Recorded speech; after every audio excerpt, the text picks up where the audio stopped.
নমস্কার। আমি অনিক সেন বলছিলাম, গীতা প্রশিক্ষক। আজকে আমাদের আলোচনার বিষয়টা হচ্ছে ধর্ম শিক্ষা কেন দিবেন আপনার সন্তানকে? আপনার সন্তানকে ধর্ম শিক্ষার প্রয়োজনটা কি? বর্তমান জগতের মধ্যে আপনার সব রকম শিক্ষা আছে। যেমন ধরেন ড্রয়িং শিক্ষা আছে, আর্ট বিভিন্ন ধরনের গীতা শিক্ষা আছে, গানের শিক্ষা আছে। কিন্তু ধর্ম শিক্ষাটা কেন প্রয়োজন আপনার সন্তান? এত কিছু করার পরও আপনার সন্তানকে কেন আপনি ধর্মীয় শিক্ষায় শিক্ষিত করার প্রয়োজনীয়তা আছে?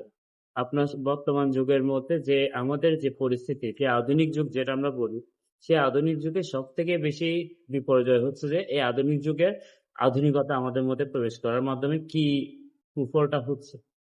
আপনার সন্তানকে আপনি ছোটকাল থেকে গান শিখালেন, নাচ শিখালেন, সবকিছু শিখালেন, কিন্তু দিন শেষে গিয়ে দেখা যাচ্ছে আপনার সন্তান সর্বশিক্ষায় শিক্ষিত হওয়ার পরও মূলত নৈতিক শিক্ষাটাই আপনার সন্তানের মধ্যে নাই।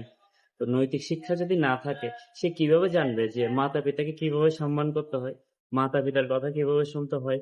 আবার পিতা মাতাও, সে যখন একদিন পিতা মাতা হবে তখন সে কিভাবে বুঝবে তার সন্তানকে কিভাবে রেসপেক্টটা করতে হবে? দেখেন, সন্তান যে শুধুমাত্র মাতা পিতাকে সম্মান করে তা না, মাতা পিতাও সন্তানকে সম্মান করতে হয়। তো এই যে নৈতিক শিক্ষাটা, এটা আমরা কোথায় শিখি? এটা একমাত্র ধর্মীয় শিক্ষার মাধ্যমে আমরা শিক্ষা গ্রহণ করতে পারবো। তো আপনি কি জানেন আপনার সন্তানকে আপনি কোন শিক্ষায় শিক্ষা দিচ্ছেন? আপনি যে আপনার সন্তানের হাতে মোবাইল ফোন তুলে দিচ্ছেন, সোশ্যাল সাইট তুলে দিচ্ছেন, পাশাপাশি আপনি টিভি তুলে দিচ্ছেন, সঙ্গে সিনেমা তুলে দিচ্ছেন। এই সিনেমা থেকে আপনার সন্তান কি শিক্ষা হবে? এই আধুনিক সিনেমাগুলো থেকে আপনার সন্তান কি শিক্ষা হবে?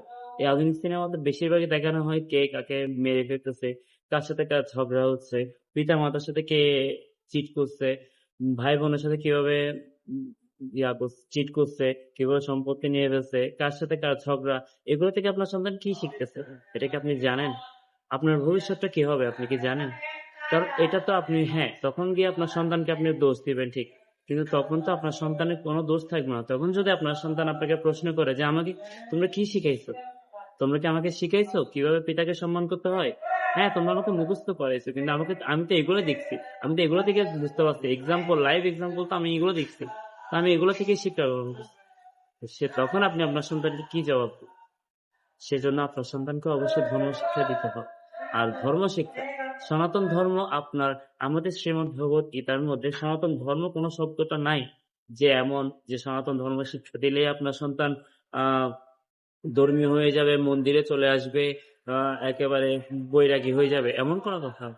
গীতা শিক্ষা দিলে বা আমাদের অনেক সনাতনীদের মাথায় একটা খারাপ ধারণা আছে, সেটা হচ্ছে কি ধর্মীয় শিক্ষা দিলে সন্তান পরিবারকে ছেড়ে দিবে, পিতা মাতাকে ছেড়ে দিবে, পিতা মাতা থেকে দূর সম্পর্ক গঠন হবে। এটা এমন কখনোই না। আমাদের সনাতন ধর্মে আপনার সন্ন্যাস ধর্ম আছে, সঙ্গে আপনার গৃহস্থ ধর্ম আছে। গৃহস্থ ধর্ম তারা ধর্মের বাইরে না। আপনার সন্তানকে আপনি গৃহস্থ ধর্মের শিক্ষা দেন, কিন্তু ধর্মীয় শিক্ষাটা দেন। আপনি 1 সপ্তাহের মধ্যে 6 দিন আপনার সন্তানকে অন্য কাজে ব্যবহার করুন, কিন্তু শুক্রবার যে কোনো একটা দিন যে কোনো গীতা স্কুলে ভর্তি করুন, যাতে সে গীতাটা শিখতে পারে। আর তাকে জিজ্ঞাসা করবেন সে কি শিক্ষা পাচ্ছে, গীতা স্কুলে সে কি শিক্ষা পাচ্ছে। তার কারণ আমাদের সনাতন ধর্ম থেকে যদি সে শিক্ষা গ্রহণ করে, তখন গিয়ে সে দেখা যাবে রাম কিভাবে তার পিতাকে সম্মান করছিল, সে সেই শিক্ষাটা পাবে। এটাই আমাদের ধর্মের শিক্ষা। রাম কিভাবে তার মায়ের আদেশ পালনের জন্য আপনার 14 বছরের জন্য বনবাস চলে গেছে, রাজত্ব ত্যাগ করে, এত বড় রাজ্য ত্যাগ করে, সেই শিক্ষাটা পাবে।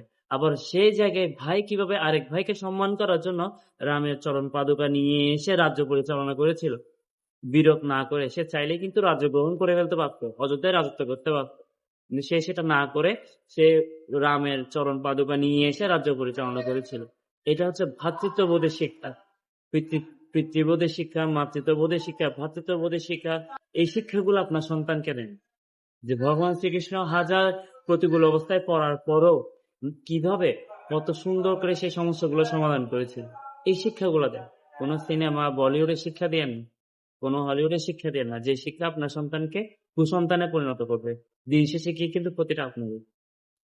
যা করবেন ভেবেচিন্তে করবেন। আপনার সন্তানকে ধর্মীয় শিক্ষা শিক্ষিত করুন।